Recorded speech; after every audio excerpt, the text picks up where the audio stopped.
Assalamualaikum warahmatullahi wabarakatuh. Perkenalkan, nama saya Egy Efriando Masih, NIM 413201200099. Baik, pada video ini saya akan mempresentasikan dan menjelaskan hasil dari tugas besar yang saya buat mengenai Manuviva Waste for Energy Source atau limbah manusia untuk sumber energi.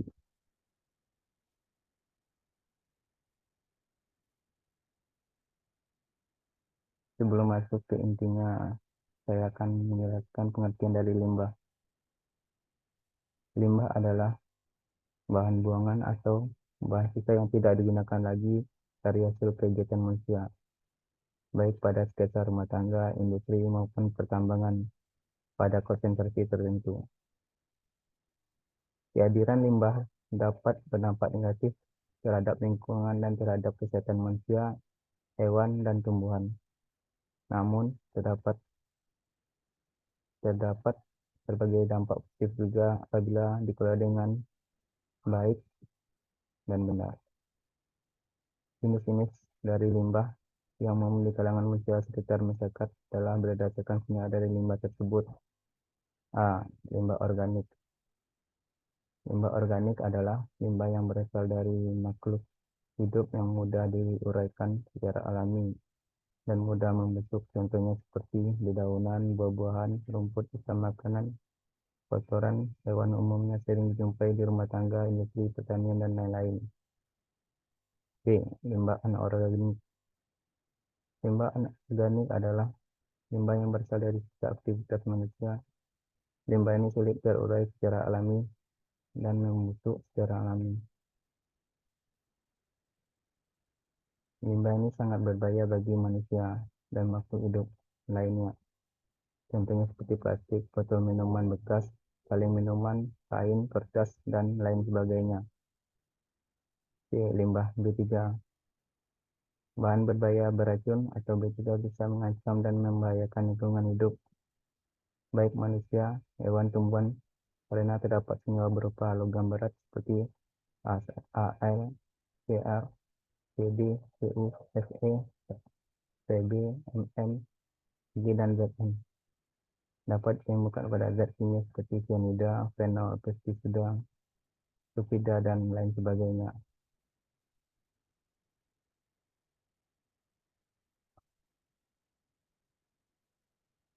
Pengolahan limbah plastik menjadi penggerak mesin atau pelumas.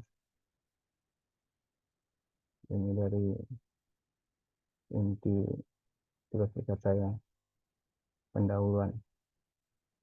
Meningkatnya jumlah permintaan plastik disebabkan karena plastik memiliki banyak kelebihan dibandingkan bahan lainnya. Barang berbahan baku plastik umumnya lebih ringan, bersifat isolator, dan proses pembuatannya lebih murah. Plastik banyak berada di masyarakat, bahannya berasal dari polietilen. Polietilen terdapat atau terbagi menjadi dua, yaitu yang pertama high density polyethylene, disingkat HDPE, banyak digunakan sebagai botol minuman. Yang kedua, low density polyethylene, disingkat LDPE, banyak digunakan sebagai kantong plastik. Jenis-jenis dari plastik tersebut antara lain polyethylene atau PE, polymethyl methyl acrylate atau disingkat PMMA, akrilik, betadine, pipiren atau EBS, polyamide atau PA, ester atau cairan pengeras dan perapat, dan polyethylene terephthalate atau PET. Berikut beberapa jenis dari gambar plastik. Yang ini gambar plastik polietilen atau PE. Ini bentuk bening kalau udah jadi. Yang kedua, contoh dari gambar plastik akrilik, butadiene styrene atau ABS. Yang ketiga, botol minuman atau terbuat dengan plastik PET.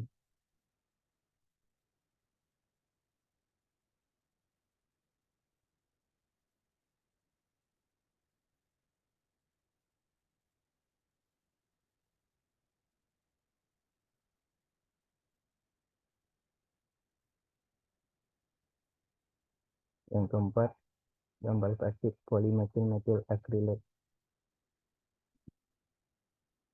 berbentuk seperti uh, berbahan keras plastik. Itu dari pembahasan. Namun, di balik semua kelebihannya, bahan plastik memiliki masalah ketika barang tersebut digunakan lagi. Bahan berbentuk plastik tidak dapat terurai, tidak menyerap air, tidak berkarat, sehingga menimbulkan masalah bagi lingkungan. Limbah plastik yang ada pada saat ini pada umumnya hanya dibuang, dibakar, dan didaur ulang. Proses ini belum bisa menyelesaikan dari limbah plastik karena proses ini belum bisa menyelesaikan masalah dari limbah plastik. Apabila plastik kita bakar pada suhu rendah, limbah plastik akan menghasilkan senyawa yang berbahaya bersifat kasingan seperti poliklorobenzionis dan poliklorobenzofuran.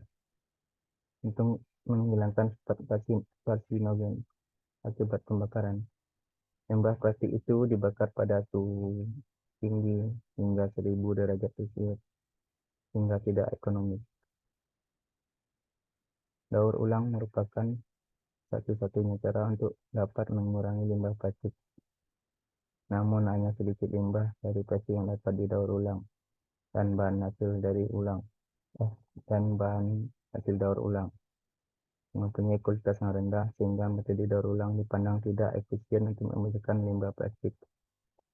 Limbah plastik berpotensi nilai ekonomis sebagai sumber bahan baku jika diolah dengan cara yang tepat, yang akan menghasilkan hidrokarbon sebagai bahan dasar energi.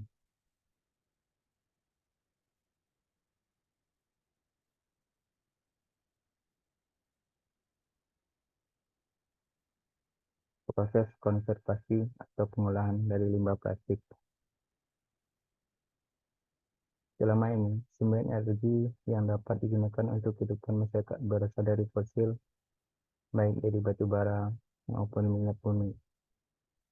Sumber energi memiliki jumlah yang terbatas, sehingga akan semakin menipis jika dieksploitasi secara terus-menerus demi kepentingan manusia. Maka dari itu, peneliti seluruh dunia telah mengembangkan berbagai penemuan mengenai sumber energi yang dapat diperbarui sejak beberapa dekade yang lalu.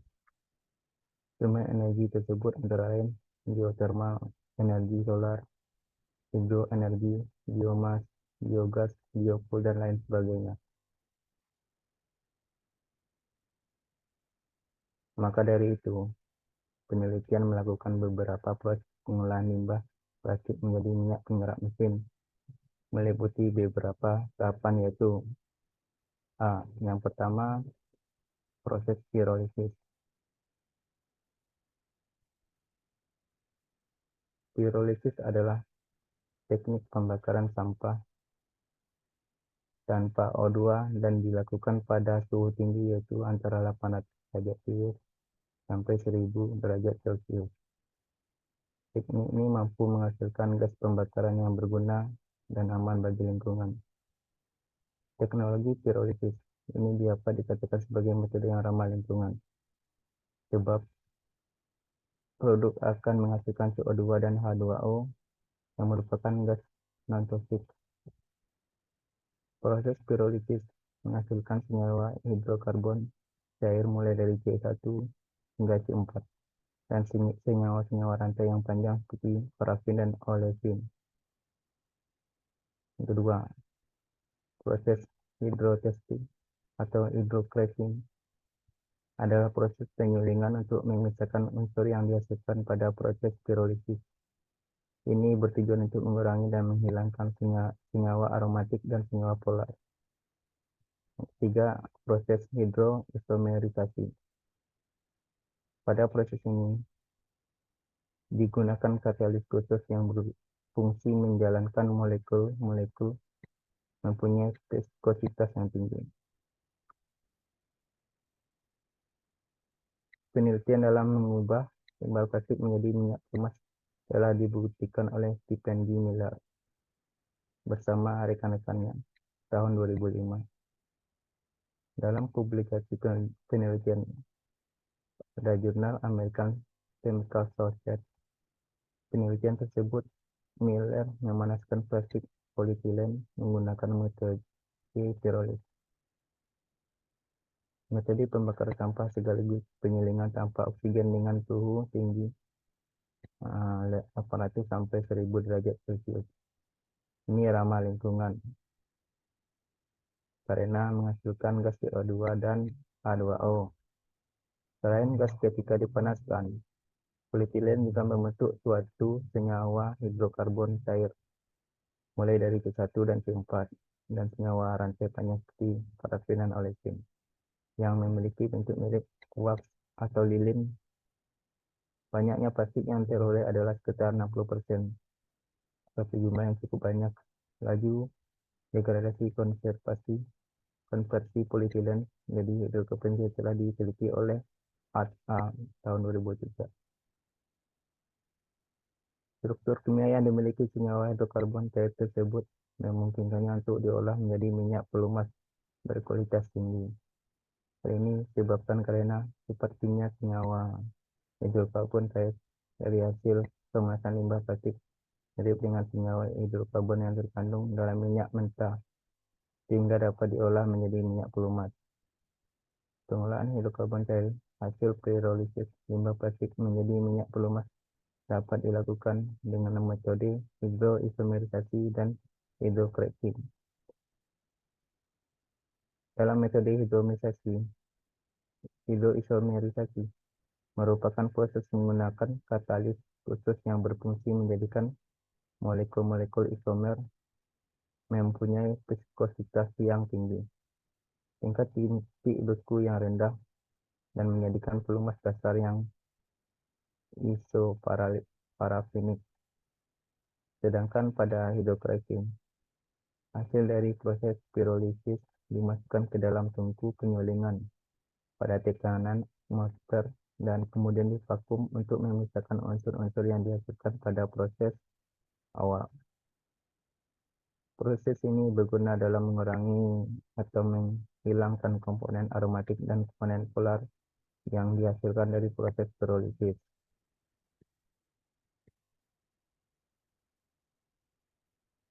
Proses pengubahan hidrokarbon cair pirolisis menjadi minyak pelumas dengan metode hidrocracking juga telah berhasil dilakukan oleh Todd Pickard et al. Tahun 2021.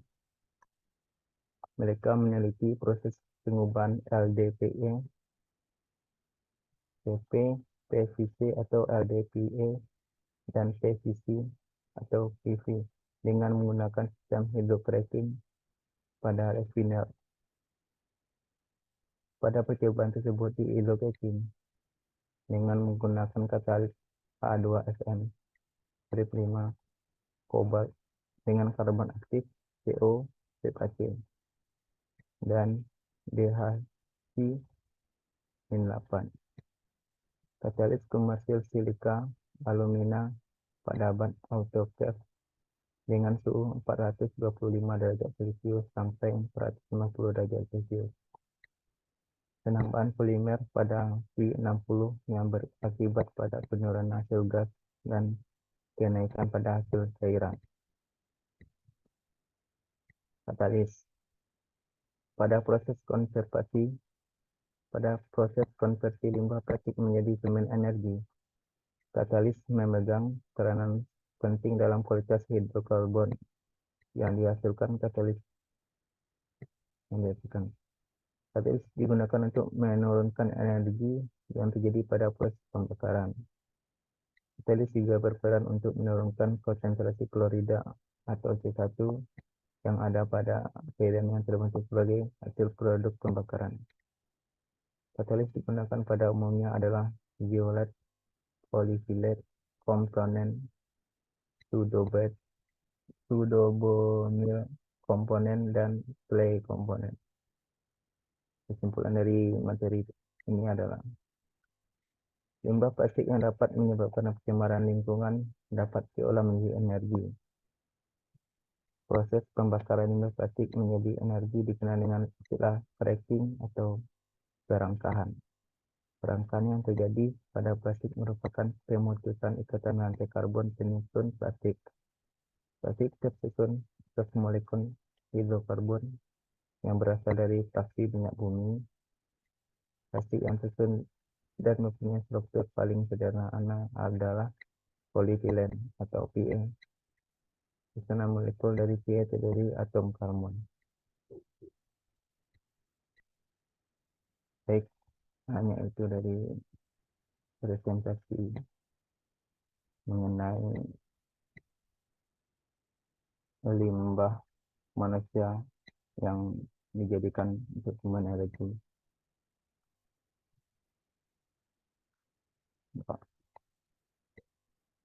Nah,